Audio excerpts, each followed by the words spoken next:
ચલો વર્ગની શરૂઆત કરીશું નવકાર મંત્ર દ્વારા. નમો હરિહંતાણં નમો સેતાણં નમો આયરે નમો વસાયાણ નમો લોહે સવ સાહુણં એસો પંચણમુકારો સવ પાવપણાશણો મંગળાણં ચ સવેસે પડમં હોય મંગલમ હરિહંતાણં નમો સિદ્ધાણં નમો આયર્યાણં નમો વસાયાણં નમો લોહે સવ સાહુણં એસો પંચણમુકારો સવ પાવપણાશણો મંગળાણં ચ સવેસે પડમં હોય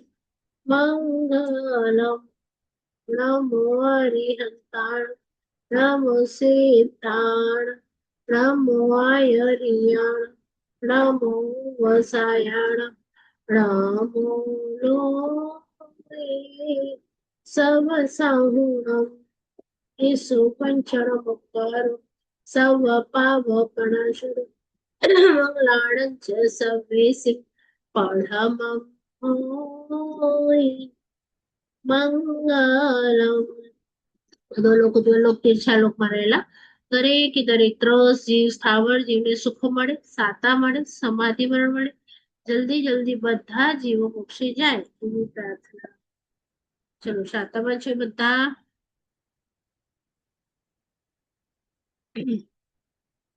ચલો આજના વર્ગની શરૂઆત કરીએ સિદ્ધ પદ દ્વારા.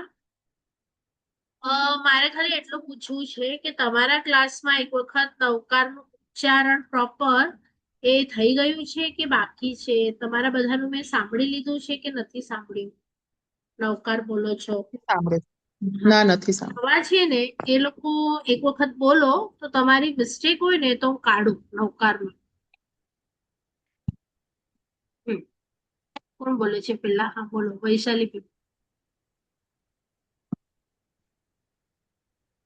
નમો હરિહંતાણં નમો સિદ્ધાણં નમો આરર્યાણં નમો વજાણં નમો લોહે સવ સાહુણં એસો પંચનમુકારો સવ પાવપણાસણ મંગળાણં ચ સવેસે પડમં હવૈ મંગલમ. મીનાબેન.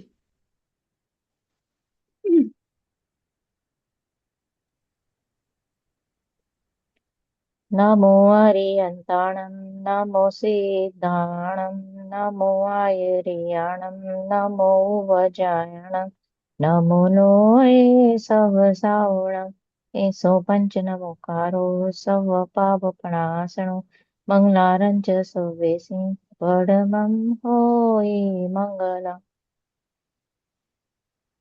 ચલો જિજ્ઞાબેન.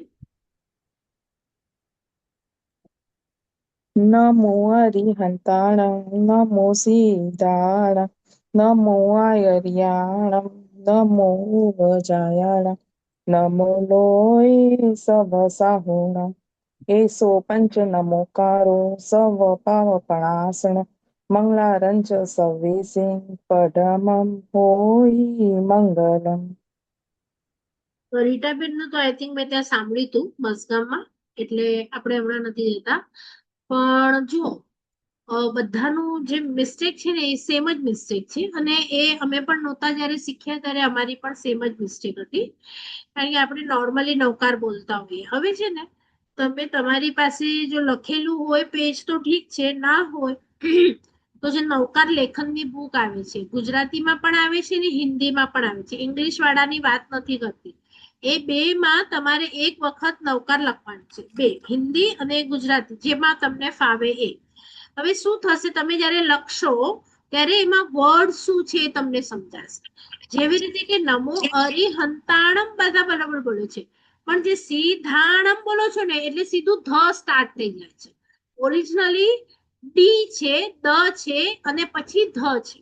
તો દ અધૂરો છે. સિદ્ધ ધાણમ, સિદ્ધ, તો દ નથી પ્રોનાઉન્સ થતું તમારું, બરોબર. એવી જ રીતે નમો આયર્યાણમ બરોબર છે, પણ ઉવઝાયણમ જ્યારે તમે જોશો તો એમાં બે જ છે અને બંને જ અલગ અલગ છે અને બંને જ નું પ્રોનાઉન્સિએશન પણ અલગ અલગ થાય.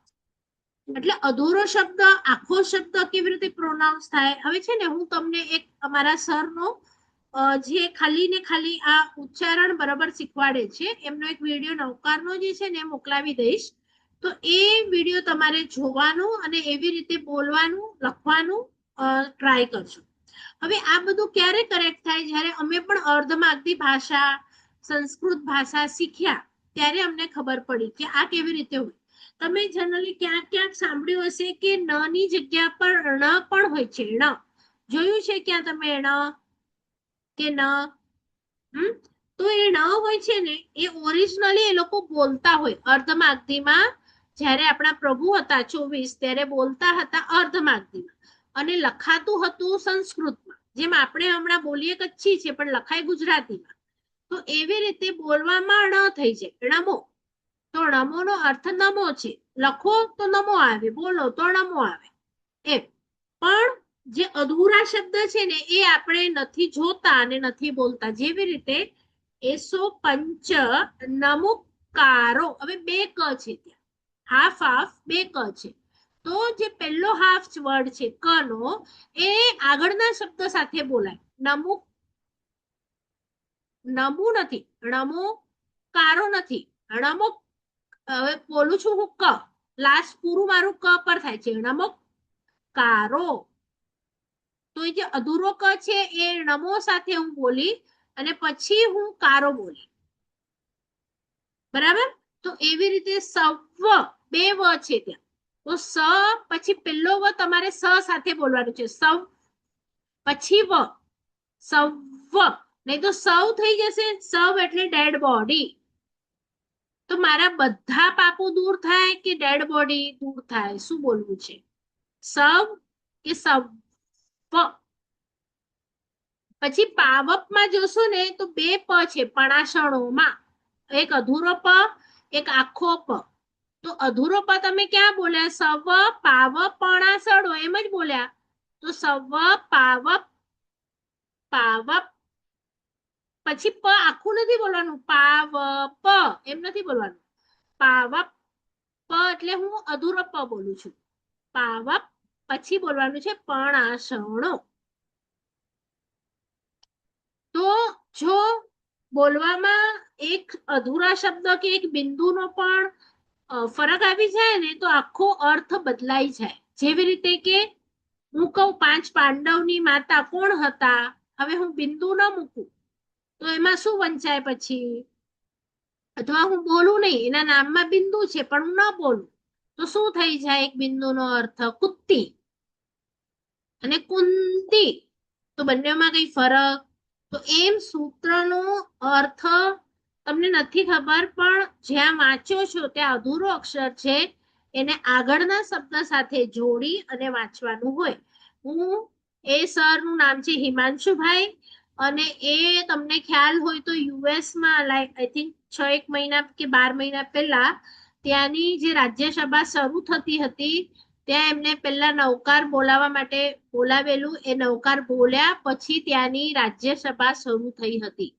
એટલે ઈ ઇન્ડિયામાં પણ અને બધા સૂત્રો એમના ઓનલાઈન પર આવી રીતે પ્રોનાઉન્સિએશન સાથેના છે. તમે ઈચ્છામી જુઓ, નમોથુણમ જુઓ, કારણ કે આપણે 8 દિવસમાં એકવાર મળીએ. એટલે મને એવું નથી કે તમે બધું મારી પાસે ભણો, તમને જ્યાં યોગ્ય લાગે ત્યાં. પણ આ પણ ભણવા જેવું છે કે તમારું પ્રોનાઉન્સિએશન પ્રોપર હોવું જોઈએ. તો એ વસ્તુ, જો હમણાં દેવ આવે તમારી પાસે અને તમે રિયલમાં જે બોલતા હો ને એનો એ અર્થ લે. એમને નથી ખબર કે તમને નથી આવડતું અને તમે મિસ્ટેક થી બોલો છો. પણ જો તમે મિસ્ટેક થી બોલો ને એનો કંઈક અનર્થ નીકળે ને તો એ કોપિત પણ થઈ શકે. એટલે બને ત્યાં સુધી પ્રોપર પ્રોનાઉન્સિએશન, કોઈ પાઠશાળાના ટીચર હોય એમને ફોન કરીને તમારે તમારા સૂત્રો આપી દેવાના, અથવા તો જેને પણ આવડતું હોય ત્યાં તમે આપી શકો છો. પણ પોતાની રીતે બોલો જ્યારે જીભથી જોરથી ત્યારે પ્રોપર હોવું જોઈએ, રાઈટ? આમાં કોઈને ડાઉટ? સમજાયું? હા, સવ્વ જે તમે લાસ્ટ લાઈન પઢમાં હોય અને હવઈ કરો છો, તો અર્ધમાં અગ્નિમાં હોય પણ ચાલે અને હવઈ પણ ચાલે, બંનેનો અર્થ છે એમ જ થાય, હોયનો પણ અને હવઈનો પણ એક જ થાય. એક એક શબ્દના આઈ થિંક 25 શબ્દ સેમ થાય. હવે 25 માંથી ગ્રંથમાં કોઈ પણ લેવાઈ શકે, હોય પણ લેવાય, હવઈ પણ લેવાય. હજી એટલે આ તો હું તમને એક એક્ઝામ્પલ આપું છું, પણ રૂપ અમે લખતા હતા ને ત્યારે કોઈ કોઈ શબ્દના તો 50 રૂપ પણ એક જ મીનિંગ એક જ હોય બધાનો, પણ તમે આ પણ લખી શકો, તમે આ પણ લખાડી શકો, આ પણ લખી શકો. એટલે ક્યાંક ઓલો શબ્દ હોય, ક્યાંક આ શબ્દ હોય, પણ એનો મીનિંગ આપણને આવડી જાય એટલા માટે. તો નવકારનું પ્રોનાઉન્સિએશન એમનું જોઈ લેજો અને બધા પોતાના સૂત્રો, અર્થ જરાક અર્થ તો હું કરાવું છું, પણ સૂત્ર પણ તમે બરાબર કરી લેજો. ચલો હવે આપણે થોડીક ટેસ્ટ લઈ લઈએ. નમો અમ, ટીચર બોલો. આપણે ઉવસ ગરમ નું પણ એમનું મળશે આ કે છે બીજા કોઈક આ નું બધું મળશે? બધા જ સૂત્રો છે. નમો તુણમ, ઓસગરમ, લોગસ, બધા જ છે. ઓકે. પછી તમે ખોલશો ને, હા, ડિવાઇન પાઠશાલા, તો એમાં આવી જશે. ડિવાઇન પાઠશાલા ને? એક વખત જો કોઈ તમારામાંથી ભક્તામર પણ બોલતું હોય ને, તો હું એમની લિંક ભક્તામરની પણ મોકલીશ. તો એમણે જે સમજાવ્યું છે એક એક શબ્દનો પ્રોનાઉન્સિએશન અને એનો અર્થ, તો તમે જોશો તો તમને થશે કે આપણા જૈન દર્શનોમાં શું આપી દીધું છે આ બધું. આપણે એટલા ઓવારી જઈએ ને, કારણ કે ઘણા સંઘોમાં મેં જોયા છે નવકાર ભક્તામર બોલાય છે, પણ જો જે અશુદ્ધિ હોય છે ને બોલવામાં, એનાથી આપણને કોઈ ફાયદો થતો નથી.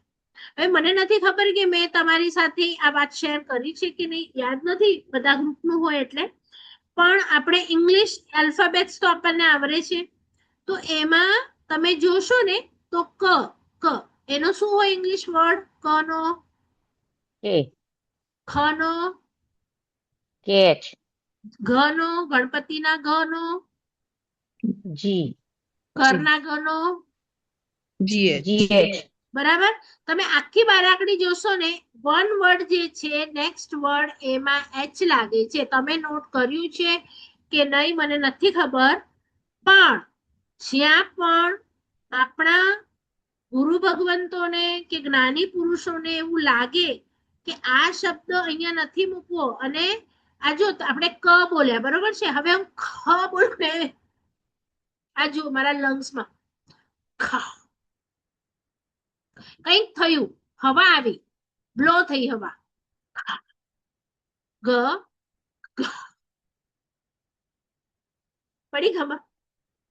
હાસી આવી ગઈ હા, મને. તો ભક્તાંબર નું બી તમે શેર કરી નાખજો લિંક.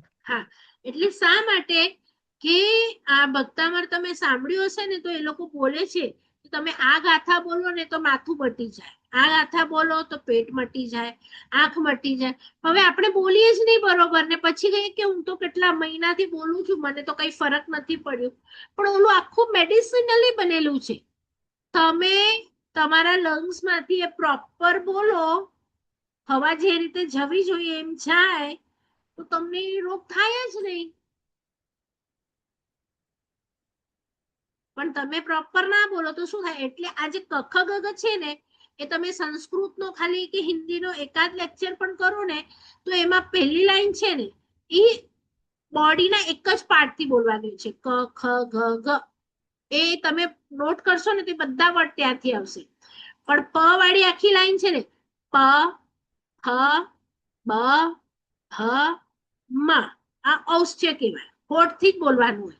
એવી રીતે એક આખી લાઈન હોય ને, ઉપર જીભ ઉપર અડાડીને ત્યાં જ બોલવાની હોય, તો એને ઔષ્ઠ્ય કહેવાય, કંઠવ્ય કહેવાય, તાલવ્ય કહેવાય, તાળવાને ચોટીને. તો હવે આ બધા વર્ડ આપણે આવી રીતે ના બોલીએ ને, પણ પછી હું બીજા બધા એમ ના બોલું તો મને કઈ ફરક પડે નહીં. એટલે આપણા જ્ઞાની ભગવંતોએ આપણી બારાખડીમાં તો શું શું રહસ્ય મૂક્યા છે ને, એ પણ આપણને ખબર નથી. એક ગુરુ ભગવંત હતા, એમણે જ્યારે બીજા ગુરુ ભગવંત સાથે વાદ કર્યો ને, તો નિયમ શું કે વાદ કરવાનો, 1 ઘંટો ચર્ચા કરવાની, પણ આ ઔષ્ઠ્ય શબ્દ આવવા જોઈએ નહીં. એ 1 કલાકમાં તમે એટલું બોલો તો ઔષ્ઠ્યમાં એમને ધ્યાન શું રાખવાનું કે 1 કલાક ચર્ચા કરે પણ એ એકેમાં શબ્દમાં પ, ફ, બ, ભ અને મ નહીં આવવા જોઈએ. આપણે તો કેટલા શબ્દો એવા હોય કે જેમાં મ અને એ તો આવી જ જતા હોય. તો એમણે અહીંયા સોય રાખી હતી આમ કે જો ભૂલથી પણ પ, ફ, બ વાળા વર્ડ આવી જાય ને તો આ એમને વિંધાઈ જાય હોઠ. પણ એટલી મોટી ચર્ચા ચાલી, ક્યાંય એમનો એ શબ્દ આવ્યો નહીં. તો તમે એ મહાત્માની બુદ્ધિ ઉપર હોવાની જાઓ કે નહીં? પણ આ બધું તમને ખબર જ ન હોય તો એવા આપણી લાઇબ્રેરીમાં ગ્રંથો છે કે જે 1 શબ્દ લખ્યો હોય પણ એના મીનિંગ 1,08,000 એ જ શબ્દના મીનિંગ એ જ પેજ ઉપર બતાવેલા છે. 1,08,000 મીનિંગ. તમે વિચારો, એ કઈ પણ સવાલ પૂછો ને એ 2 જ શબ્દમાં મહાત્મા જવાબ આપે અને 1,08,000 ક્વેશ્ચન નો આન્સર આપે પણ એ જવાબ એક જ હોય 2 શબ્દનો અને બધાનો મીનિંગ એને લગતો થઈ શકે. તો એક એવી બુક છે કે એને તમે સમજો કે પાછળથી વાંચો તો અલગ આખી વાર્તા આવે, એન્ડ આવે. આગળથી વાંચો તો આખી અલગ એન્ડ આવે. વચ્ચેથી વાંચીને શરૂ કરો એટલે તમે એ મહાત્માઓની જે બુદ્ધિ હશે ને એ બુદ્ધિ તમને બીજા ક્યાંય મળશે નહીં. હવે જે આપણે નમો આયર્યાણમ શરૂ કરીશું ને તો આ એક આચાર્ય ભગવંતોની વાતો આવશે કે આવા આ લોકોનો ક્ષયક્ષમ હતો, આવું એ લોકો પાસે હતું. પણ એ બુક્સની આગળ એ મહાત્મા વિશે લખેલું હોય ને તો આપણે વાંચવાની દરકાર. પણ ઇન્ડેક્સ જોઈએ, પણ ઇન્ડેક્સ થી પહેલા જે ઓથર વિશે લખેલું હોય ને એમાં આપણે જવાની કોશિશ ન કરીએ એટલે આપણને એમની માટે બહુમાન ભાવ ના આવે અને પછી આપણે આપણા જેવા જ બધાને સમજીએ એટલે બહુ ભાવ ના આવે આપણને.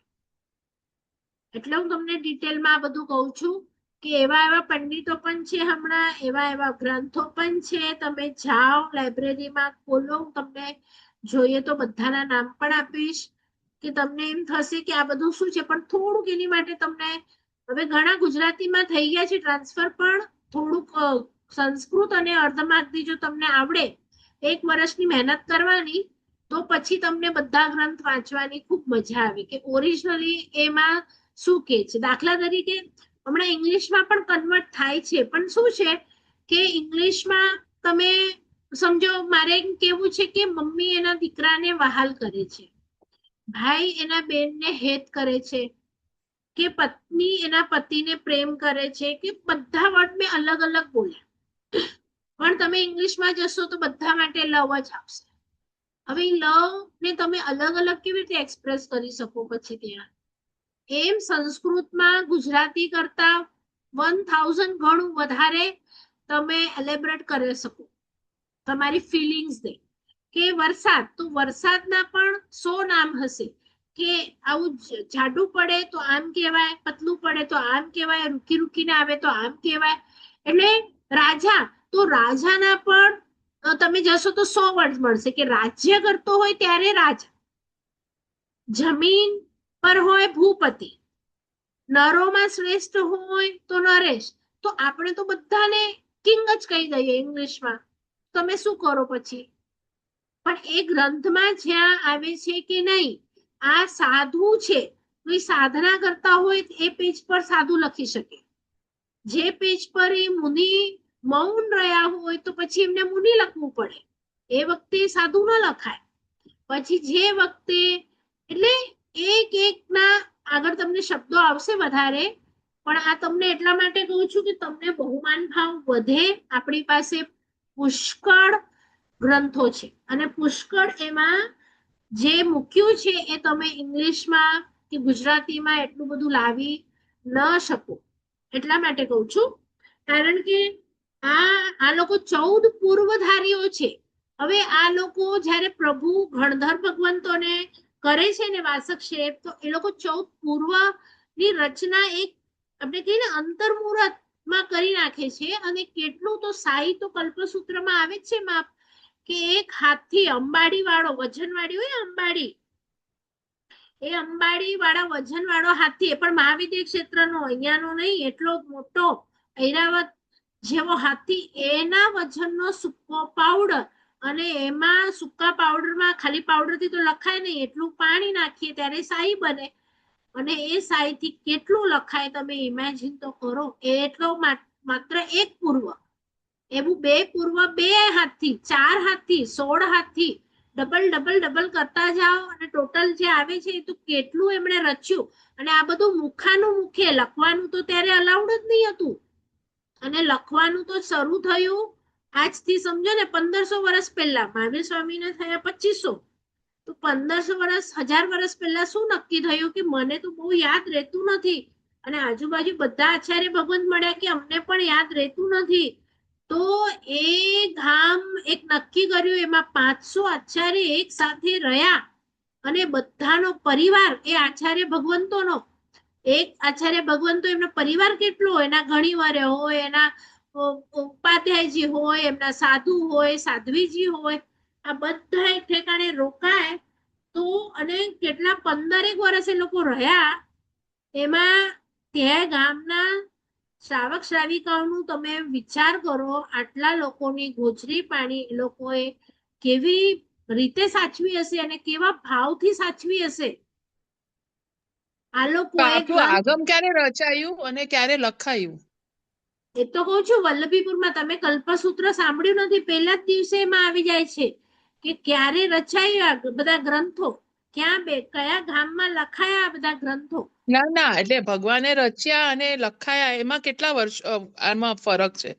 ભગવાને રચ્યા જ નથી ને, ભગવાને તો કોઈ વસ્તુ રચી નથી. આપણે આપણે આગમ આપણે કહીએ, પણ લખાયા તો કોઈ કે તમે કહો છો ને કે એમ લખાયા તે પહેલા. જો ભગવાનને જે દિવસે કેવળ જ્ઞાન થાય ને, એના નેક્સ્ટ એ જ દિવસે, જનરલી તો 23 ભગવાનમાં એ જ દિવસે હતું, મહાવીર સ્વામીમાં એ દિવસે નહીં રચાયું, શાસન બીજા દિવસે રચાયું, એટલે કે ગણધર ભગવંતોની સ્થાપના નેક્સ્ટ ડે થઈ, તો એ જ દિવસે એમણે પોતાના માઇન્ડમાં બધું રચી નાખ્યું હતું, પણ ત્યારે મુખાનુમુખ હતું, તો ભગવાનની હાજરી જ હોય અને કેવળ જ્ઞાન થાય એ જ દિવસે જનરલી થાય, પણ લખાય નહીં, કારણ કે એ લોકોને ખબર છે લખીએ તો ધર્મની જ્ઞાનની અશાત ના થાય.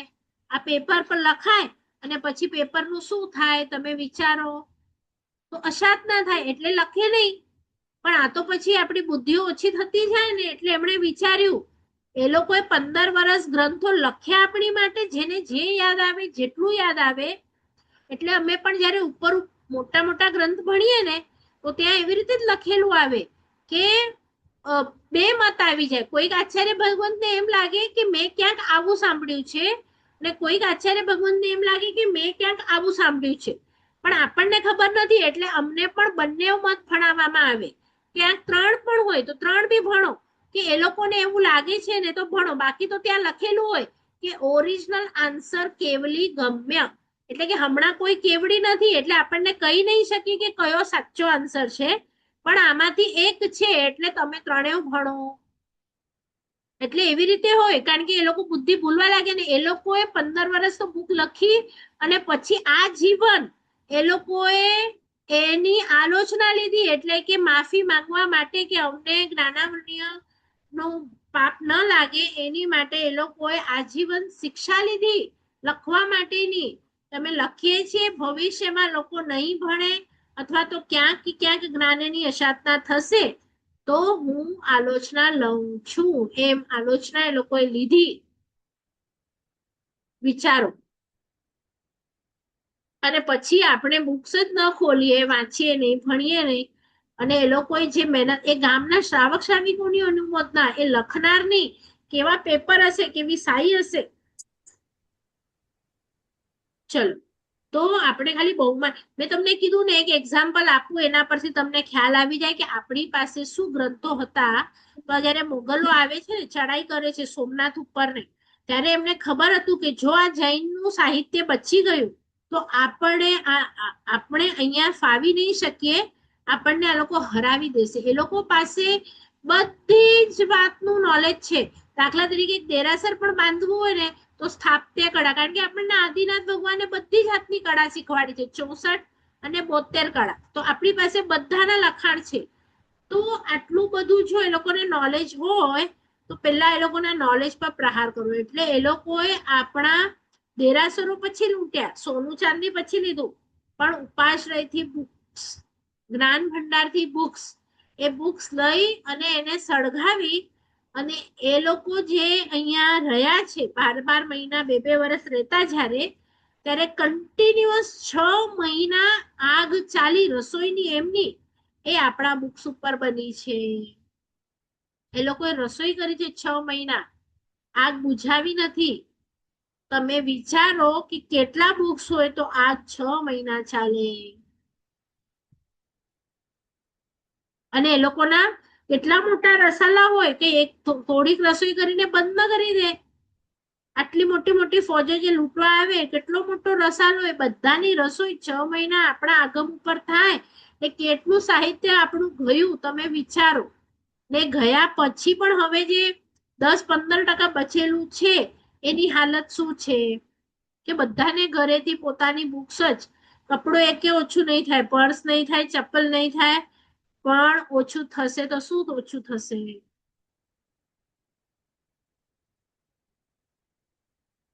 અને આપણી નૌકારના ઠેકાણા જુઓ, આપણી એજ શું, હમણાં સુધી આપણને પ્રોપર ના આવડે.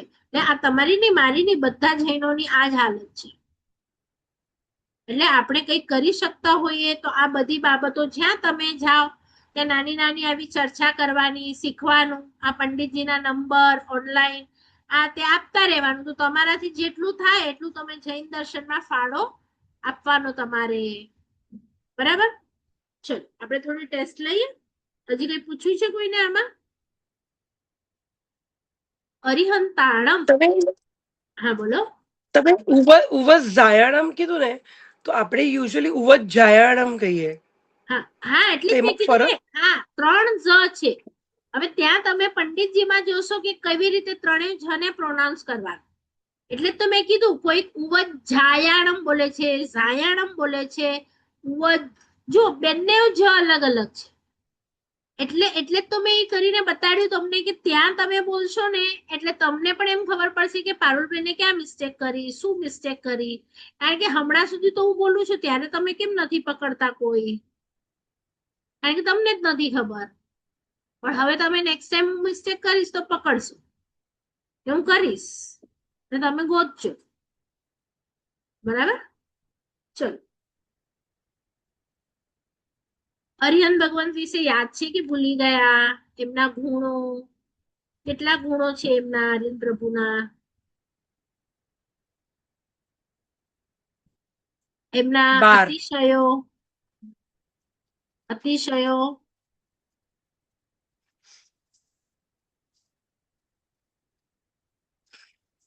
34, વાણીના ગુણ 35, એમનો વર્ણ સફેદ. શા માટે સફેદ?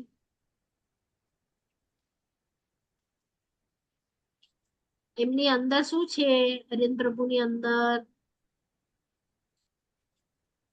કરુણા, દયા. કરુણા છે. એટલા માટે સફેદ છે એમનો. બરાબર. એમના કલ્યાણકો કેટલા? 5. એ કલ્યાણકોમાં જાપ શું કરવાના હોય?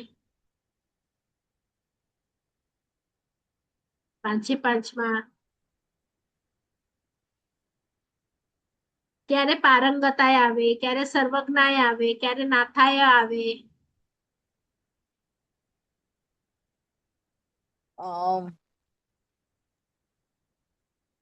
સર્વજ્ઞાય કેવળ જ્ઞાન થાય ત્યારે સર્વજ્ઞાય આવે. નાથાય જન્મ કલ્યાણકમાં આવે, મોક્ષ કલ્યાણકમાં આવે. નહીં. દીક્ષા પારંગતાય કેવળ જ્ઞાન, કરશો.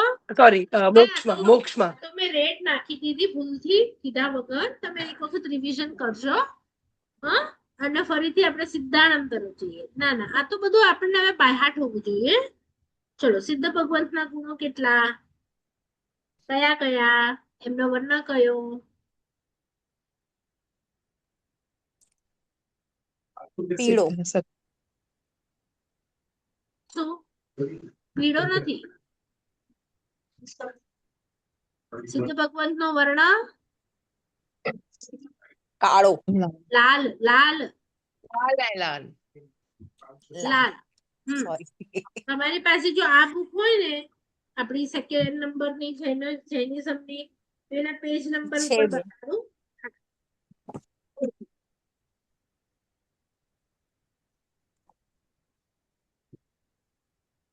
જો પેજ નંબર 21 મારામાં છે, હવે તમારામાં ક્યાં છે ખ્યાલ નહીં. આ બુકમાં 21 છે. સિદ્ધ પરમાત્માનો વર્ણ લાલ છે.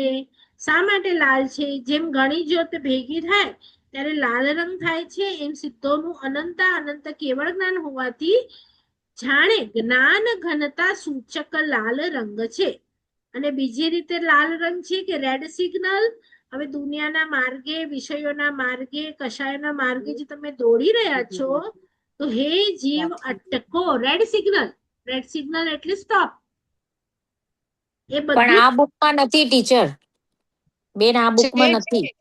નહીં, છે સેકન્ડ 21 પાના પર ડોલી first સેકન્ડ paragraph. નંબરની બુક છે ને, ફર્સ્ટ નંબરની નહીં, સેકન્ડ નંબરની બુક જે છે ને હા. હા સેકન્ડ એના નંબરની બુકમાં ફર્સ્ટ પેરેગ્રાફ જો એટલે 21st ત્યાં પેજ ઉપર. 21મા પાના પર 21મા પાના હા પર હા હા હા આવી ગયું. Sorry sorry. સિદ્ધ પરમાત્માનો વર્ણ લાલ વર્ણ છે. હા, અને તમે આ 14 નંબરનું પેજ ખોલશો ને તો ત્યાં બી સિદ્ધ શિલા જુઓ સફેદ કલરની કરેલી છે, કારણ કે એ સફેદ સ્ફટિકની બનેલી હોય. એકેન્દ્રિયના જીવ સફેદ સ્ફટિક, જે આપણે ડાયમંડ્સ ને જેવી રીતે હોય ને એવી રીતે.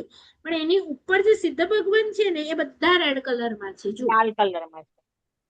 અને નીચે બધું વ્હાઈટ છે, એટલે કે તમે સાધના કરી રહ્યા છો ત્યારનું છે, પણ ઉપર તમને વ્હાઈટ મળશે. એટલે બધું નોટ કરવાનું કે શા માટે આવું છે. બરાબર.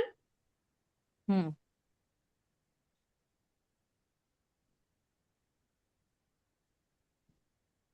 ચલો, સિદ્ધ ભગવાનના 8 કર્મના નામ બોલવાના. એની સામે એ કર્મને તોડે તો એની સામે એમને કયો ગુણ પ્રાપ્ત થાય? તો સમજો જ્ઞાનાવન્ય કર્મને હું તોડું તો કયો ગુણ પ્રાપ્ત થાય? અનંત જ્ઞાન.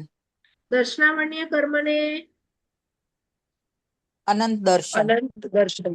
વેદનીય કર્મને તોડું તો? પ્રગતિ ચશ્મા ને આવ્યા બાદ સુખ. હા, હા બોલ. આવ્યા નથી, અવ્યા. આવ્યા બાદ સુખ. હા, આવ્યા બાદ હા સુખ. ઉપર જ વાત વેદનીય કર્મને તોડીએ તો? ઉપર જ વાત. અનંત અનંત ચારિત્ર. ચરિત્ર. આયુષ્ય નીચે કર્મ. નારાયણ નહીં. અક્ષય સ્થિતિ. હા, હવે આ આપણા આત્માના જ ગુણો છે, એટલે 8 તમને એકદમ યાદ રહી જવા જોઈએ. અને આ જ સુધી ને 8 નારાયણ ગુણો આવે તેને જોઈને જજો. ઘરમાં વાત તો કરશું ને તો અહીંયા આવી જશે રેકોર્ડિંગમાં. ચલો, તો આ તમારે શું કરવાનું છે?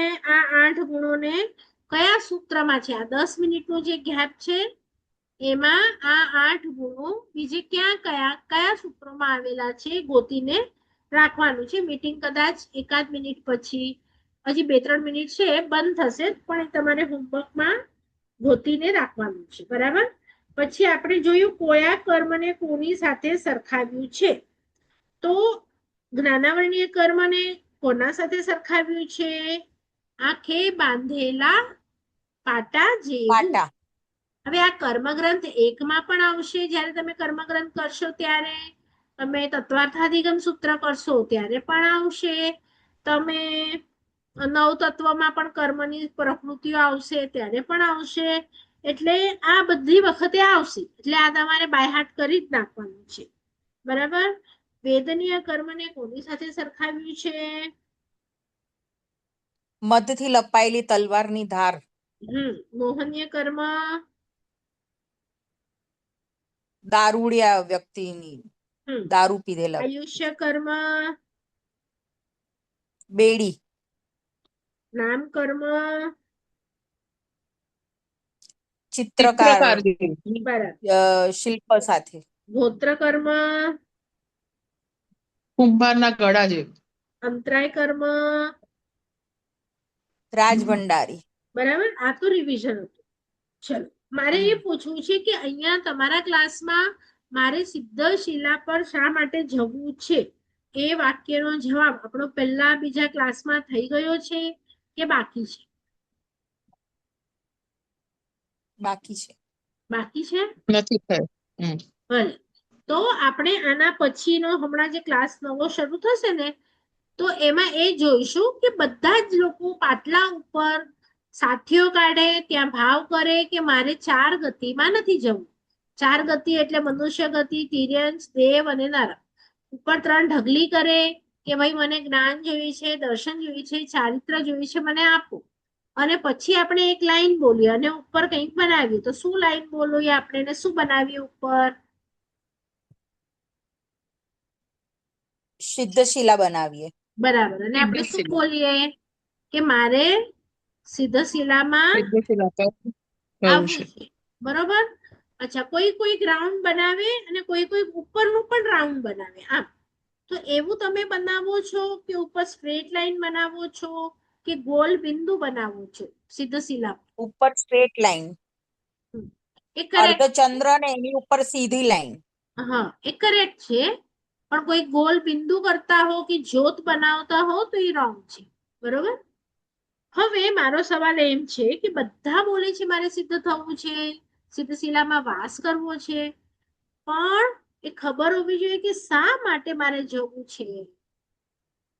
તો એનો આપણે જવાબ આપીએ. દાખલા તરીકે તમને ખ્યાલ હોય તો મેં કીધું તું કે ચલો આપણે મીટિંગ જ પૂરું થાય છે એટલે પછી જ લઈએ.